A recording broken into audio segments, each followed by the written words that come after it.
Let's talk a little bit more about Luis Diaz, of course. Reports that you've put out suggesting that Liverpool have turned down a bid already for Bayern Munich. Obviously, he's been linked to Barcelona this summer as well. Is it inevitable you feel that he will be leaving Anfield? It's a difficult one to call, really. I personally really like Luis Diaz. I think he's a great player. He had his most productive season for Liverpool last season, and Liverpool have been pretty firm in their stance that they don't want him to go this summer. They value in him, about 100 million euros, but that's just sort of an internal for the books kind of thing. That's not because they want to sell him. And you would imagine it would be quite difficult for them to get anywhere near that fee in the market. So I think, Craig mentioned there about the change in recruitment, and I think since Michael Edwards has come back to the club in a slightly different capacity, but still sort of overseeing transfers, Liverpool have adopted an approach whereby, they're quite happy for players to run down the contract, to let players go for free if Liverpool feel like they're not going to get the value for them in the market. And I think that's where they're at with Luis Diaz at the moment. He's got 2 years left on his deal. They're probably at a point now where they think we don't want to give him loads of money on a massive new contract. We'd rather him see out his contract and leave for free in 2 years' time. Now, of course, it's getting the player to agree to that, and there have been some noises from Diaz's camp that maybe he does want to move on this summer. So it will be a bit of a balancing act, I think, to try and make sure that the player is happy. But I think from Liverpool's perspective, they'd be more than happy for him to stay. I guess it just depends how much Bayern really want him and how much they're prepared to pay. I mean, the problem is, and one of the problems you have, or can have, with re-signing new players now, the big three that we talked about last year was Trent Alexander-Arnold, who's left, Virgil van Dijk and Mo Salah. And when you where's your head, sorry, Craig, if you're Luis Diaz? Like, how much... My head would be, and I agree with Beth, I think he's a very good player, clearly a very good player, a game changer. But I think my head would be with Luis Diaz. On a Friday, am I getting the nod to be playing on a Saturday or Sunday, or am I going to be on the bench? Right. Is Cody Gakpo going to be playing? Is Mo Salah going to keep up this great run? Am I going to play as a false nine? Am I going to be getting regular game time and all that sort of stuff? Plus, to my initial point, Mo Salah did not sign for small wages. Virgil van Dijk did not sign for small wages. And when players see this, when players understand what some of the other superstars are on, then their agent goes in with higher demands. Sure. And there is a ceiling and a fence where Liverpool can only pay a certain amount to a certain amount of players. It can't give everybody the money that Van Dijk and Mo Salah is getting. It just, it just won't stack up. And so that's the difficult scenario that they're in. That these players know they'll pay big wages to the superstars, and then their agents will push the boundaries. So I think it's a bit of both. Probably a bit of money and a bit for Luis Diaz, I would imagine, getting his head turned elsewhere. And also, how much am I going to play? How much am I going to be in this Arnie slot side? And at the moment, we really can't answer that question because he was in and out last year. Yeah, Frank, where's your head if you're Diaz?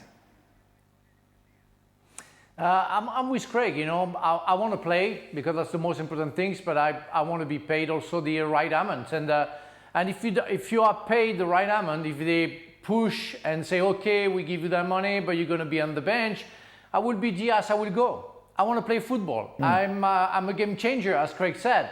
He's a game changer. He's somebody with his pace, with his football, with his talent, with his skill, can change a game. And how many clubs would love to have him? But if you're on the bench, you cannot prove that week in, week out. So I will decide to go if I'm not sure to at least play 50 games like he played last season. Because I think it will be a big loss for Liverpool. Liverpool has to make sure to keep that guy and make him happy. It's up to Slot to make him play enough in order for him to not complaining too much. That's the thing. That's the deal that Slot will have to go with many players, like Jones, like Szoboszlai, like maybe Elliott, like maybe a little bit less Bradley because he's young. But to have a depth in the squad is good as long as everybody's happy, and it's hard to keep that balance. Rodrigo's available as well, Nedum, of course. Is there an argument to say you would prefer the Real Madrid man to Luis Diaz? I think For me, I would rather see Luis Diaz stay at Liverpool than say Rodrigo come across that way, because I think his understanding of the Premier League and the way he's adapted since he first moved over, I think it's been really, really good. I think at times his output in those early parts of the season haven't been essentially as good as some people would like, but I think from my perspective, he's settled in, he's helped them become league winners. You know, he's been adaptable, he's played off the left, he's played in the middle, sometimes he's played on the right, and he understands what the club need and what the club want. But from the other side of things, as the guys have kind of alluded to there, there's something that I've heard in terms of a conversation about him, and this might seem like the most out-of-touch conversation in the world, and it very much might be, but I think his salary is somewhere between £50,000 and £60,000 a week. Right. I think for somebody who's just won the Premier League, who's as important to the squad as, say, he has been for Liverpool, you'd probably expect it to be higher. And I know that, you know, most salary is one of one, but, you know, this is someone that's on £400,000 a week potentially. That gap itself, from a perspective of Diaz, is probably too big. But as Craig said, will Liverpool and can Liverpool afford to pay him more? I think for some players, like, no matter how good a situation you're in, you do want to feel valued. And I think if he could potentially get more money elsewhere, but still have the same status as he has at Liverpool, in terms of being someone that's mostly going to be starting, you know, for a team that's going to be winning the league maybe, then perhaps that's what the motive's going to be, because, you know, at some point, ego comes into it and a sense of pride, and he will believe that he's basically outperformed that contract by a country mile. So either Liverpool give him a new deal, or he goes elsewhere and finds that money. You're talking about Rodrigo to Bayern? Yeah, Rodrigo to Bayern, obviously that could be an option. Luis Diaz to Bayern? Yeah, if you've got to choose between the two of them. I think I'd have Luis Diaz. Would you? For probably, I think I'm probably getting a bit more consistency. Right.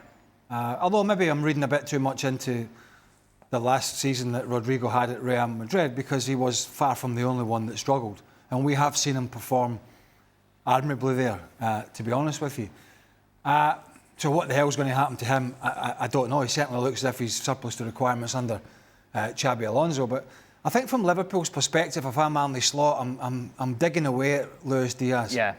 I mean, you're just saying, look, we've got a lot of games this Listen, come on, I'm going to be using you. You're going to, you know, all that sort of stuff a manager has to say to try and coax somebody who might be on the edge of trying to get a move, and just give me one more year, you know, give me another season. Next year, we'll let you go with a year to go in your contract. All that sort of stuff. You know, you're going to be a big player. You've been, you know, all the sort of bluff and bluster that it's not lies.